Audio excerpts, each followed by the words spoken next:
Hai anak-anak, berjumpa kembali bersama Miss Nari. Hari ini kita akan belajar pada tema 6, panas dan perpindahannya. Subtema 2, perpindahan kalor di sekitar kita. Muatan pelajaran ilmu pengetahuan alam, kelas 5.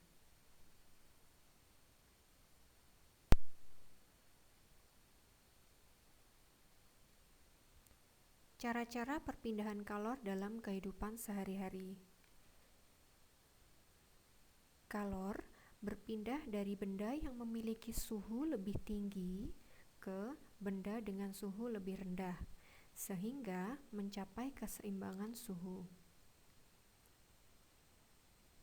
Dengan demikian, perpindahan kalor terjadi pada benda-benda yang memiliki suhu berbeda, agar suhunya menjadi sama.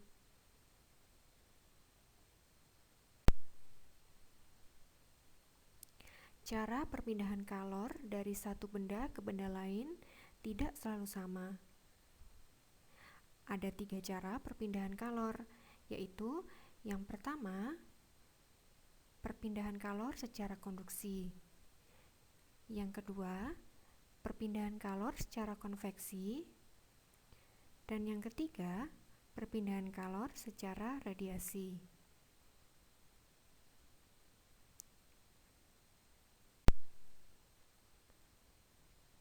Yang pertama, perpindahan kalor secara konduksi. Konduksi merupakan perpindahan kalor tanpa disertai perpindahan zat perantara. Contohnya, saat tangan memegang cangkir berisi teh hangat, knalpot menjadi panas setelah mesin sepeda motor dihidupkan lama. Dan tutup panci akan terasa panas saat panci digunakan untuk memasak.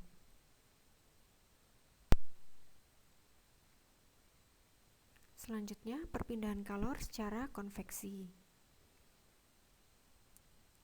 Konveksi merupakan perpindahan kalor melalui perantara, di mana zat perantaranya ikut berpindah. Contohnya, air yang dipanaskan di dalam panci.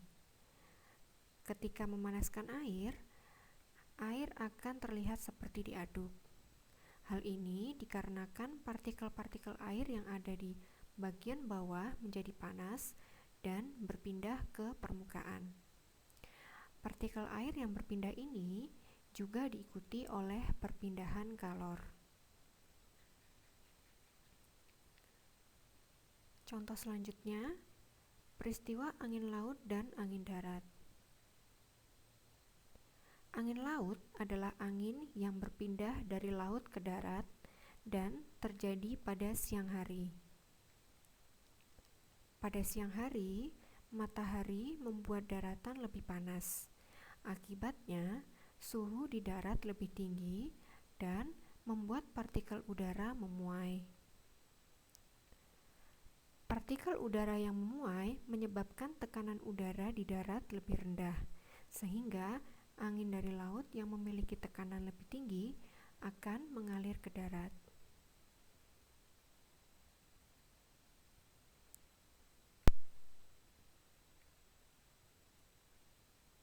Sedangkan angin darat adalah angin yang berpindah dari darat ke laut dan berpindah saat malam hari.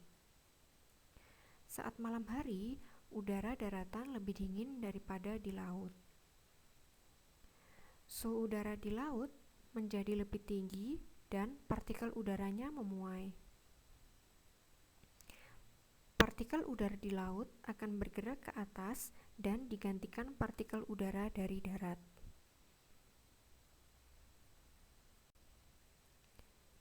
Contoh selanjutnya adalah sirkulasi udara yang mengalir melalui jendela karena adanya perpindahan partikel udara panas. Nah, cara perpindahan kalor yang kedua adalah radiasi. Radiasi merupakan perpindahan kalor tanpa melalui zat perantara. Contohnya, tubuh terasa hangat ketika dekat dengan api, seperti saat kita dekat dengan api unggun. Lalu, panas matahari yang terasa sampai ke permukaan bumi dan menghangatkan telur ayam atau bebek di bawah cahaya lampu.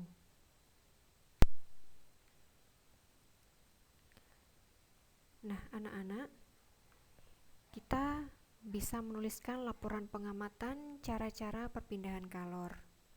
Yang pertama, laporan pengamatan perpindahan kalor secara konduksi. Ibu Eko menuangkan air panas dari termos ke dalam gelas.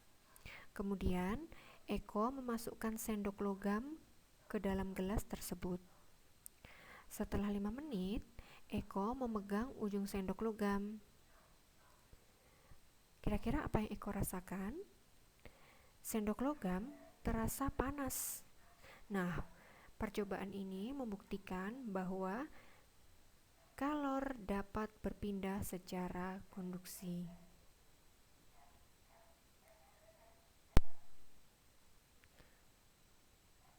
Nah, ini adalah contoh laporan pengamatan perpindahan panas secara konduksi.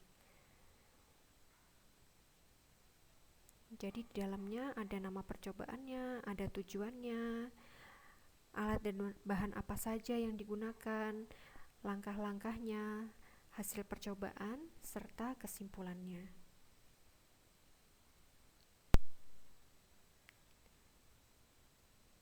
Selanjutnya, laporan pengamatan perpindahan kalor secara konveksi. Ibu Eko menuangkan air panas ke dalam gelas kaca. Kemudian, Eko memasukkan es batu berwarna yang sudah dipersiapkan sebelumnya. Nah, dari percobaan, lama-lama es batu di dalam gelas yang berisi air panas akan mencair. Es batu dapat mencair karena mendapatkan energi kalor dari air panas di dalam gelas. Nah, percobaan ini membuktikan bahwa kalor dapat berpindah secara konveksi.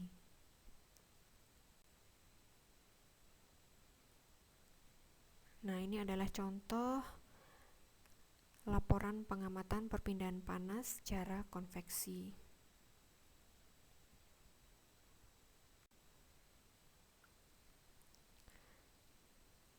Selanjutnya, keuntungan dan kerugian perpindahan kalor dalam kehidupan sehari-hari. Coba anak-anak perhatikan tabel perbandingan keuntungan dan kerugian adanya perpindahan panas, serta bagaimana kita mengantisipasinya. Yang pertama, perpindahan kalor secara konduksi. Contohnya saat memasak air menggunakan panci aluminium. Keuntungannya, air lebih cepat mendidih. Kerugiannya, logam aluminium lebih cepat panas, sehingga berbahaya jika disentuh secara langsung. Nah, bagaimana mengantisipasinya? Yang pertama, memegang gagang yang telah dilapisi oleh bahan isolator seperti ebonit. Dan yang kedua, menggunakan sarung tangan atau kain untuk memindahkan panci dari kompor.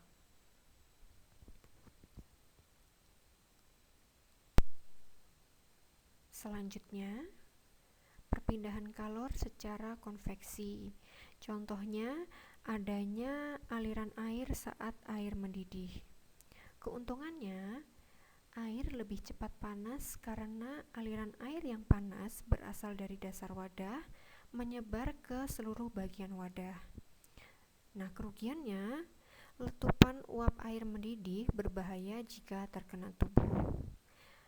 Antisipasinya, menggunakan tutup panci saat memasak air dan tubuh tidak terlalu dekat dengan air saat memindahkan panci. Perpindahan kalor yang ketiga adalah secara radiasi. Contohnya, pemancaran sinar matahari yang mengenai tubuh. Keuntungannya, tubuh terasa hangat saat terkena sinar matahari. Tetapi kerugiannya, jika kondisi matahari sedang terik, kita akan merasa kepanasan. Nah, antisipasinya menggunakan payung atau topi untuk melindungi tubuh dari terkena sinar matahari secara langsung. Baik anak-anak, demikian pembelajaran kita hari ini. Terima kasih.